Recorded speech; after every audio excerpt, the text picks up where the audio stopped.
तो चलिए बात करते हैं असर्शन और रीजन का। Question number 19-20 of MCQ part of your maths paper.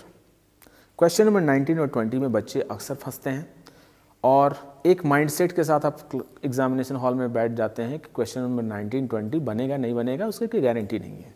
तो आज हम लोग क्वेश्चन नंबर 19 और 20 पे फोकस करेंगे और समझेंगे कि आप कैसे समझ सकते हैं कि क्वेश्चन नंबर 19 और 20 को बनाना कैसे है। ठीक है, तो छोटे छोटे एग्जाम्पल से समझना है ताकि आपको असर्शन और रीजन का मतलब क्लियर हो जाए। देखिए, असर्शन का मतलब क्या है? A statement that claims something, किसी चीज को क्लेम करना। ठीक है ना, जब भी कोई स्टेटमेंट किसी बात का क्लेम करता है तो वो असर्शन में आता है। क्लेम का मतलब क्या है? जैसे मैं क्लेम करता हूं कि in this triangle the sum of angles of this triangle is 180 degree. I am claiming it. तो मैं किस बात पर क्लेम कर रहा हूं? मैं क्लेम एक सच्चाई पे कर रहा हूं। मैं क्लेम एक सच्चाई पे कर रहा हूं और वो सच्चाई ये है कि the sum of angles of a triangle is 180 degree. ये दुनिया जानती है कि sum of angles of triangle is 180 degree होता है तो होता है भाई। ठीक है, यानी अगर मैं कहूं कि this is angle 1, angle 2 and angle 3 and it is angle 1 plus angle 2 plus angle 3 is equal to 180 degree, तो इस दुनिया का बच्चा यही कहेगा कि हाँ ये बात सही है और आपका क्लेम परफेक्ट है, आपका क्लेम सही है। ठीक है, उसी तरीके से suppose that this is ABCD is a parallelogram and I am claiming that the opposite sides of this parallelogram are equal. तो मैं किस बात पर क्लेम कर रहा हूं? जो सच है उस पर मैं क्लेम कर रहा हूं, उसको मैं कह रहा हूं। ठीक है, तो मैं कह रहा हूं क्या? The opposite sides of the parallelogram are equal.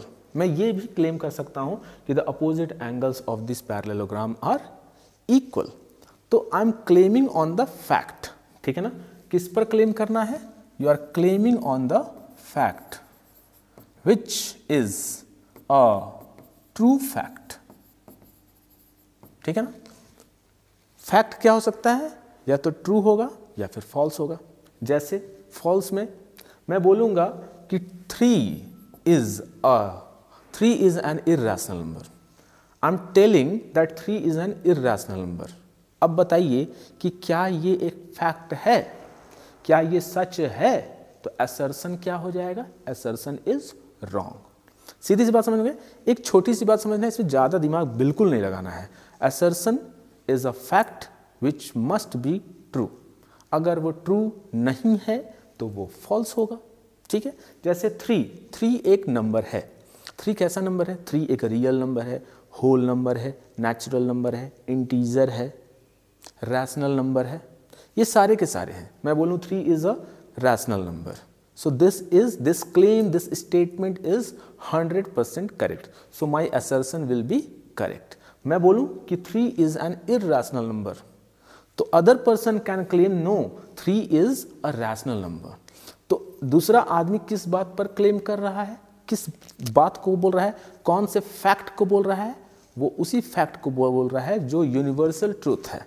So the universal truth is under the assertion part. ठीक है, अब उस असर्शन पार्ट को दूसरा स्टेटमेंट जो कि एक रीजन की तरह दी हुई है, वो किस हद तक एक्सप्लेन कर पा रहा है कि नहीं कर पा रहा है, that you have to analyse. ठीक है, तो वो एनालिसिस आपको रीजन में करना पड़ता है या पड़ सकता है। ठीक है, तो अब देखिए रीजन क्या है? Statement that provide an explanation और justification. What kind of explanation, what kind of justification? जैसे if I want to give the reason for point number 2, what assertion was the opposite sides of the parallelogram are equal and the reason is a diagonal divides a parallelogram into 2 congruent triangles। अब आप थोड़ा सा 9th class चले जाइए। जब आप 9th class में जाते हैं तो आपके पास एक चैप्टर था क्वाड्रिलैटरल, जिसमें आपको कुछ बातें दी हुई होती थी और आप ट्रायंगल्स को कॉन्ग्रुएंट करने के बाद कहते थे कि by CPCT corresponding part of congruent triangles opposite sides AB equal to CD and AD equal to BC. Means what? Means that the fact that is told the opposite sides of parallelogram are equal, उसका reason क्या दे रहा है कि the diagonal divides a parallelogram into two congruent triangles. इसका मतलब ये है, अगर पीछे 9th क्लास में आप जा करके सोचते हैं तो यही मतलब निकलता है कि अपोजिट साइड्स ऑफ पैरेललोग्राम जो कि असर्शन में दिया हुआ था वो 100% सही है, और इसका जो रीज़न बताया जा रहा है कॉन्ग्रुएंसी को लेकर के, वो एक अच्छा एक्सप्लेनेशन है असर्शन का.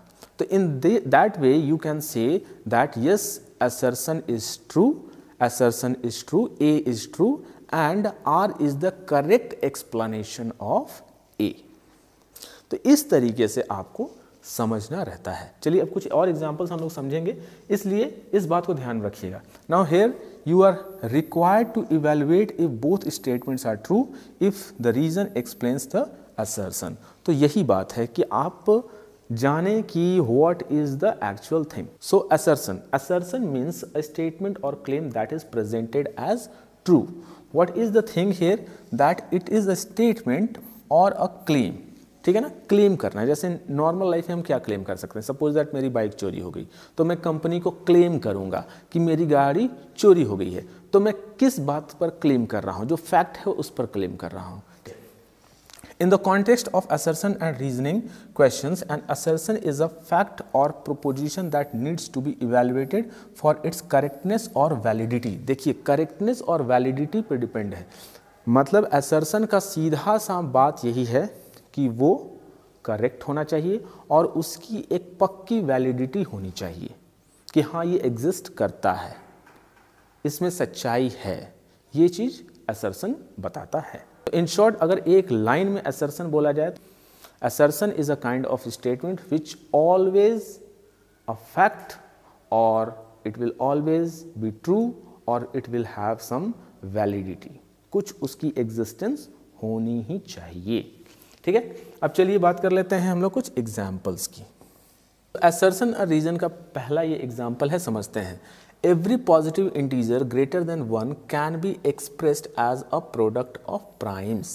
ठीक है, greater than 1 की कुछ एग्जाम्पल्स ले लो. 2, 3, 4, 6, 9, 12, one more 15.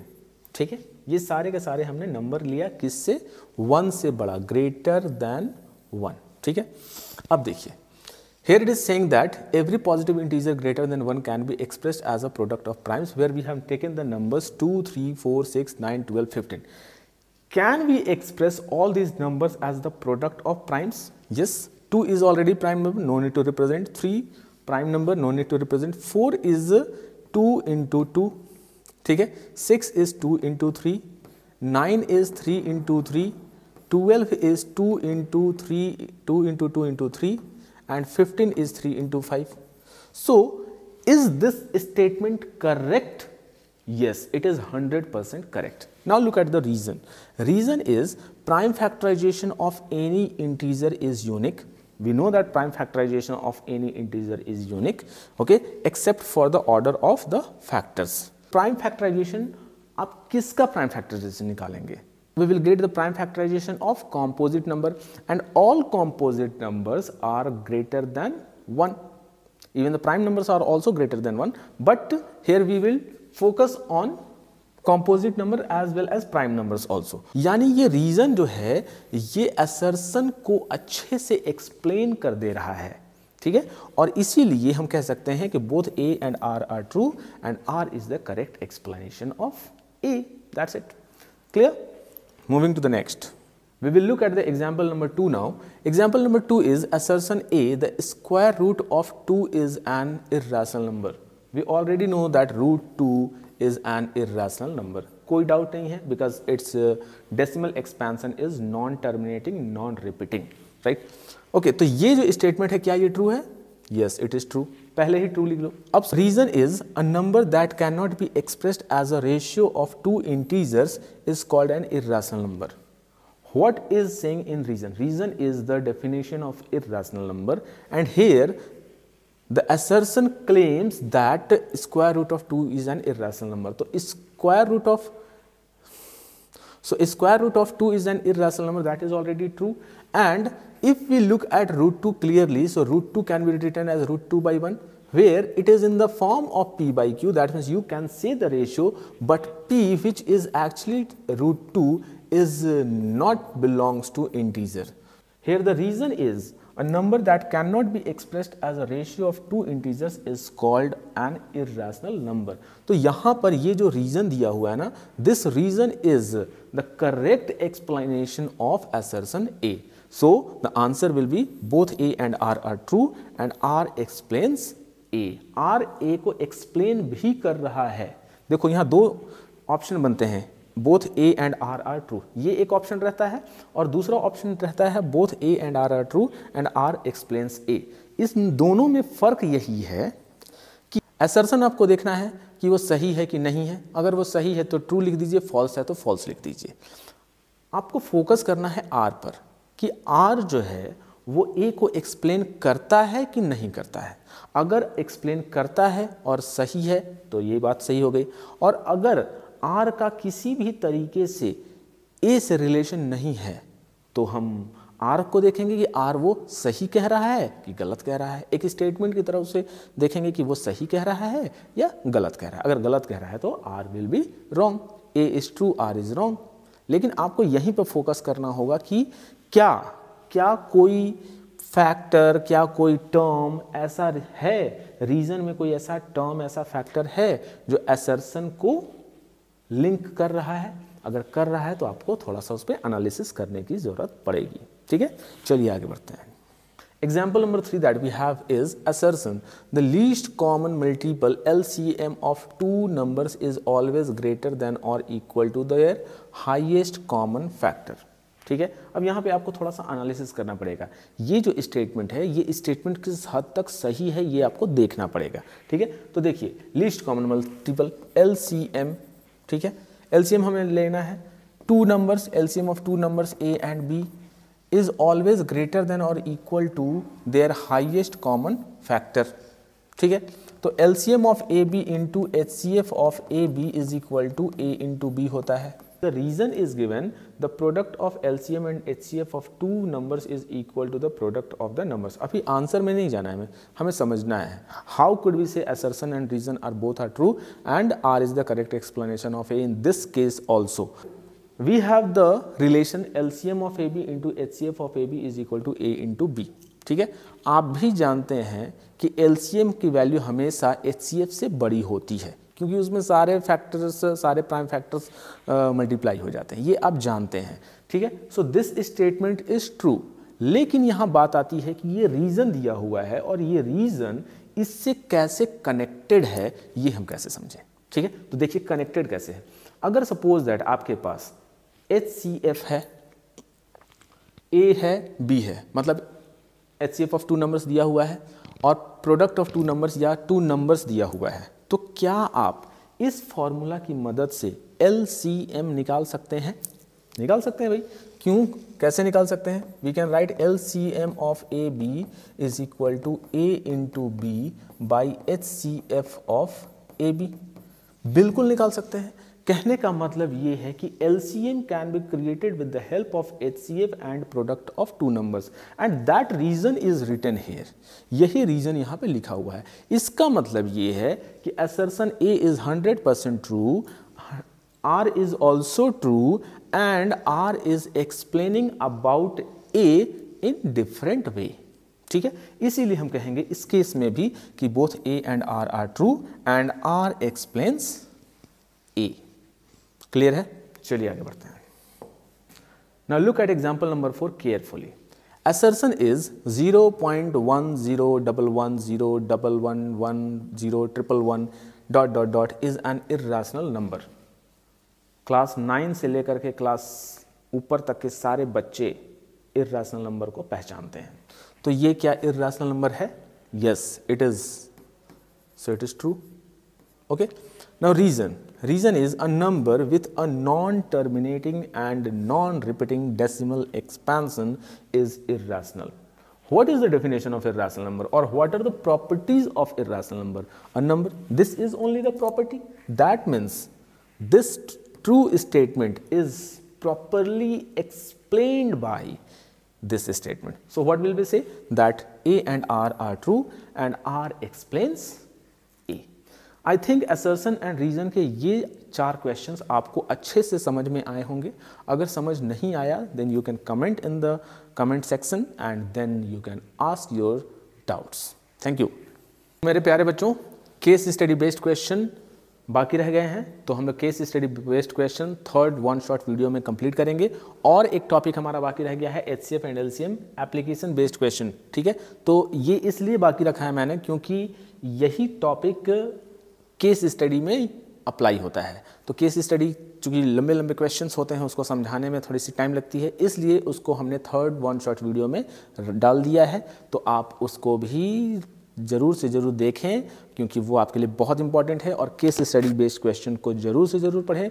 बहुत ही इजीली क्वेश्चंस बनते हैं क्योंकि उसमें पूरा का पूरा कहानी दिया हुआ रहता है. आपको कहानी पढ़ना रहता है और आंसर लिखना रहता है. So my dear students, wait for the next video. Till then बने रहिए और अभय एकेडमी चैनल को जल्दी से जल्दी सब्सक्राइब करिए, लाइक करिए ताकि थोड़ा मेरा मनोबल बढ़े. बहुत मेहनत करना पड़ता है ऑनलाइन क्लासेस में, ऑनलाइन वीडियोस में, यूट्यूब वीडियोस में बहुत मेहनत है. तो थोड़े से मेहनत को अप्रिशिएट करने के लिए आपकी छोटी सी लाइक और आपकी छोटा सा प्यार सब्सक्राइब करिए तो थोड़ा मुझे लगेगा कि हाँ इतना लाइक हुआ है. हालांकि मुझे इन सब चीज़ों से फ़र्क नहीं पड़ता है, लेकिन मोटिवेशन के लिए ज़रूरी है. Thank you, take care, bye bye.